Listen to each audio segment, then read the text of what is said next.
پوچھنا یہ تھا کہ ہمارے گاؤں میں جب مغرب کی اذان ہوتی ہے تو گیدڑ چیخنا اور کتے بھونکنا شروع کر دیتے ہیں، اس کی کیا وجہ ہو سکتی ہے؟ قرآن و سنت کی روشنی میں وضاحت فرمائیں۔ محمد مشہود فرام صوبہ سندھ۔ یہ آپ کے گاؤں میں نہیں ہوتا، ہر جگہ ایسی ہوتا ہے۔ ہر گاؤں میں، ہر دیہات میں جہاں پر قرب و جوار میں جنگل ہوں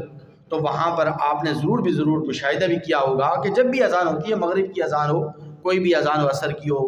ظہر کی ہو، لیکن عام طور پر مغرب میں آوازیں زیادہ آنا شروع ہوتی ہیں۔ اور یہ حقیقت بھی ہے کہ جب اذان ہوتی ہے تو اس وقت یہ گیدڑ بھی چیخنا چلانا شروع کر دیتے ہیں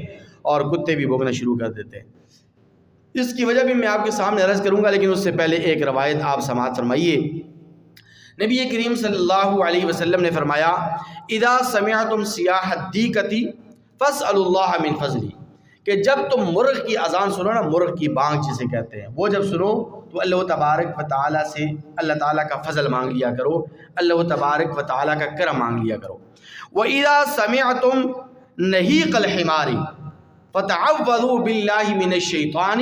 اِذَا رَآ شَيْطَانًا، کہ جب تم گدھے کی آواز سنو، گدھے کے ہانکنے کی، یعنی گدھے کا ڈینچوں ڈینچوں تب سنو، ڈینچوں ڈینچوں،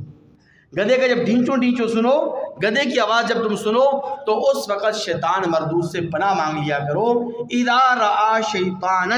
اس لیے کہ وہ گدھا شیطان کو دیکھ رہا ہوتا ہے اور شیطان کو دیکھ کر ہانکتا ہے اور ڈینچوں ڈینچوں کرتا ہے۔ اور دوسری روایت میں نبی کریم صلی اللہ علیہ وسلم نے فرمایا کہ تم یہ جو مرغ ہے، مرغ، اس کی اذان اور اس کی بانگ کو برا بلا مت کہو، اس لیے کہ یہ جو دیسی مرغ، میں دیسی مرغ کی بات کروں، فارمی مرغ کی بات نہیں کر رہا۔ فارمی مرغ تو نہ دن میں بانگ دیتا ہے، نہ رات میں دیتا ہے، نہ صبح کو دیتا ہے، نہ شام کو دیتا ہے۔ تو جو دیسی مرغ ہے وہ جب تم اس کی اذان کی آواز سنو تو اس کو برا بلا مت کہو، اس لیے کہ یہ دیسی مرغ تمہیں فجر کی نماز کے لیے، تہجد کی نماز کے لیے جگاتا ہے۔ کس وقت؟ تہجد کے وقت، اور فجر کی اذان سے پہلے، فجر کی اذان کے وقت بانگ دے کر تمہیں جگاتا ہے، اس لیے اس کی اذان کو اور اس کی بانگ کو برا بلا مت کہو۔ ایک تیسری روایت کے اندر آتا ہے، نبی کریم صلی اللہ علیہ وسلم نے فرمایا کہ جب مسجد سے اذان کی آواز آتی ہے تو جیسے ہی شیطان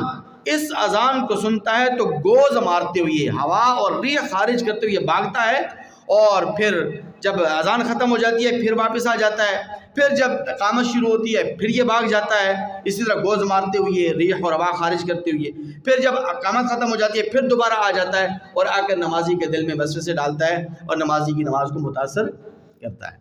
تو ان تینوں روایات کی روشنی میں علماء نے لکھا ہے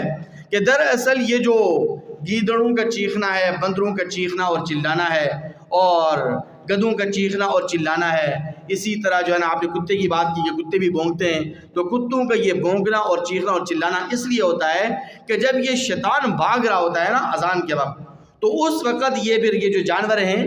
یہ اس شیطان کو دیکھ رہے ہوتے ہیں اور شیطان کو دیکھ کر اس کی طرف منہ کر کے اس کو بھونکتے ہیں اور اس پر آوازیں کستے ہیں، اس پر جملے کستے ہیں اور اس پر لعنت بھیجتے ہیں۔ تو اس لیے عام طور پر آپ نے دیکھا کہ جب مغرب کی اذان ہو یا کوئی بھی اذان ہو اور اس اذان کے وقت گیدڑ جو ہے نا یہ بھی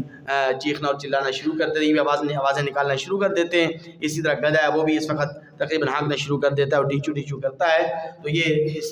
تمام روایات کی روشنی میں یہ بات جو ہے نا وہ سامنے آتی ہے، اگرچہ ہمیں تو نظر نہیں آتا شیطان، کیونکہ جو چیز جانوروں کو دکھتی ہے وہ ہمیں نہیں دکھتی، اور جو ہمیں دکھتی ہے وہ جانوروں کو بسا اوقات نہیں دکھتی، تو اس لیے جانوروں کو ضرور یہ شیطان دکھتا ہے لیکن ہمیں یہ نظر نہیں آتا، تو اس کی یہی وجہ ہو سکتی ہے۔ واللہ